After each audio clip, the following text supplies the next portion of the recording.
மாடித்தோட்ட ஆர்வலருக்கு அரசு கொடுக்குற மானியம் பற்றி பேச போகிறோமா. நம்ம மாடித்தோட்டம் வீட்டு தோட்டம் வைப்பதற்கு இப்போ அரசு ஊக்குவிச்சு வருகிறது. மாடி வீணாகாது, தோட்டம் வைங்க அப்படின்னு சொல்லி நம்மளை ஊக்கப்படுத்துகிறாங்க. அது என்னென்ன சொல்கிறோமா உங்களுக்கு பயனுள்ளதாக இருக்கும். மாடித்தோட்ட ஆர்வலர்களுக்கு விதை தொகுப்பு, குரோபேக்கு, கொக்கோஃபிட்டு,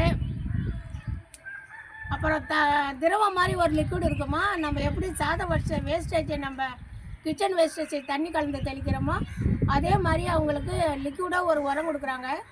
அதுவும் தண்ணி கலந்து தான் கொடுக்கணும். அது ரொம்ப பயனுள்ளதாக இருக்கும். அதை பற்றி தான் பேசப்பட. மாடித்தோட்டம் வைப்பதற்கு அரசாங்கம் நமக்கு என்னென்ன செய்யுது, அதை எப்படி நம்ம பயன்படுத்திக்கலாம், அது யாரை போய் பார்க்கணும், என்ன செய்யணுங்கிற ஷார்ட்டாக வீடியோ சொல்கிறோமா. அது வீடியோ போடுறேன், கேளுங்க. மாடித்தோட்டம் வைக்கணும்னு உங்களுக்கு விருப்பம் இருக்கணும், இன்ட்ரெஸ்ட் இருக்கணும். ஆனால் கீழே நம்ம வீடு ஃபுல்லாக நம்ம ஆக்கு வைக்கிறோம். ஆனால் மாடி வேக்கண்ட்டாக தான் இருக்குது. அதை நம்ம இப்போத்தி கால சூழ்நிலைக்கு இயற்கையாக நம்ம இயற்கையாக செடிகள் வச்சு காய்கறிகள் சாப்பிட்டா நம்ம உடலுக்கு ரொம்ப ஆரோக்கியம், மனசுக்கும் கொஞ்சம் நிம்மதியாக இருக்கும். தோட்டம் வைக்கிறதுக்கு என்னென்னா நம்ம போய் தோட்டக்கலைத்துறை அலுவலகத்தை பார்க்கணுமா. ஒவ்வொரு டிஸ்ட்ரிக்ட்லேயும் ஒவ்வொரு தாலுக்குலேயும் தோட்டக்கலைத்துறை ஹார்டிகல்ச்சர் டிபார்ட்மெண்ட்டுன்னு இருக்குமா. தோட்டக்கலைத்துறை அந்த அலுவலகத்தில் போய் எப்போ கிஃப்ட்டு கொடுக்குறாங்க, வருஷத்துக்கு ஒரு தடவை கொடுத்துட்ருப்பாங்க. இப்போ அரசு மாடி தோட்டத்துக்கு நிதியை ஒதுக்கியிருக்காங்க. கூடுதல் நிதி ஒதுக்கி மாடி தோட்டத்தை இன்னும் நம்ம அதிகமாக வளர்க்கணுங்கிறதுக்காக என்ன செய்கிறது, வளர்க்குறதுக்கு ஊக்கம் கொடுக்குறாங்க. அதனால் நீங்கள் இப்போயே போய் தோட்டக்கலைத்துறை அலுவலகத்தை போய் நீங்கள் நாடலாம். நாடும்போது என்ன செய்யணுன்னா, உடனே நமக்கு நிதி ஃபண்டெல்லாம் நடக்காது. நீங்கள் இப்போயே போய் பேரை பதிஞ்சிக்கலாம். அலுவலகம் போய் கேட்டிங்கன்னா, இந்தமாரி நான் தோட்டம் வைக்கணும், எனக்கு விருப்பம் இருக்குது அப்படின்னு சொல்லி நீங்கள் மனுவாக எழுதி கொடுத்தீங்கன்னா அவங்க அட்ரஸோடு நீங்கள் உங்கள் அட்ரஸை எழுதி வச்சுக்கலாம். இல்லை உங்கள் அட்ரஸும் மொபைல் நம்பரும் கேட்டால் தாராளமாக கொடுத்துட்டு வாங்க. வரிசை எண் சீனியாரிட்டி படி உங்களுக்கு கொடுப்பாங்க. இருக்கிறவங்க இவ்வளோ நாள் எழுதிட்டு வராங்களே அந்த பேர்களுக்கெல்லாம் கொடுத்துட்டு உங்களுக்கு கொடுப்பாங்க. இல்லைன்னா தோட்டக்கலைத்துறையில் தெரிஞ்சவங்க இருந்தால் கூட நீங்கள் மூவ் பண்ணி பார்க்கலாம். பக்கத்து வீடு, அக்கத்து வீடு, ஃப்ரெண்ட்ஸ் மூலயமா நீங்கள் ட்ரை பண்ணி பார்க்கலாம். நமக்கு ஒரு செலவு, மாடி தோட்டத்துக்கு ஒரு செலவு செய்கிறதுல பாதி பங்கு, முக்கால் பங்கு அவங்க கொடுப்பாங்க. கால்வாசி நம்ம உடல் உழைப்பை தான் உழைக்கிற மாதிரி இருக்கும். மாடித்தோட்டம் வைக்கிறவங்க நீங்கள் தோட்டக்கலைத்துறையை போய் பாருங்கள். அப்புறம் நீங்கள் இருக்கிற இடத்துல ஃப்ளவர் ஷோ நடக்கும், மலர் கண்காட்சி நடக்கும், கண்டிப்பாக நடக்கும். வருஷத்துக்கு ஒரு தடவை எல்லா டிஸ்ட்ரிக்ட்லேயும் நடக்குது. அந்த மாதிரி நடக்கும்போது நீங்கள் போகும்போது ஆதார் அட்டையை ஜெராக்ஸ் எடுத்துகிட்டு போகணும்.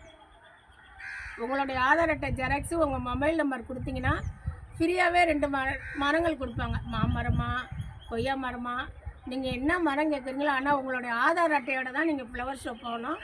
இது முக்கியமான தகவல், எல்லாருக்கும் தெரியாது. நானே பாண்டிச்சேரி ஃப்ளவர் ஷோ போயிட்டு என் மொபைலில் ஆதார் நம்பருக்கு ஜெராக்ஸ் எடுக்க முடியாமல் நான் வாங்காத வந்துட்டேன். நானும் தோட்டம் வச்சுருக்கேன். நீங்கள் எப்போ ஃப்ளவர் ஷோ போனாலும் ஆதார் அட்டை ஜெராக்ஸோடு போங்க.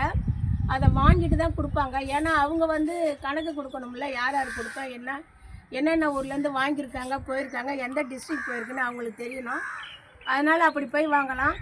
எல்லோரும் இப்போத்தி சூழ்நிலைக்கு நமக்கு எவ்வளோ வீட்டுக்கு தேவையான பொருட்கள் என்னென்ன முக்கியமோ அதே மாதிரி இப்போ மாடி தோட்டமும் முக்கியமாகிடுச்சு.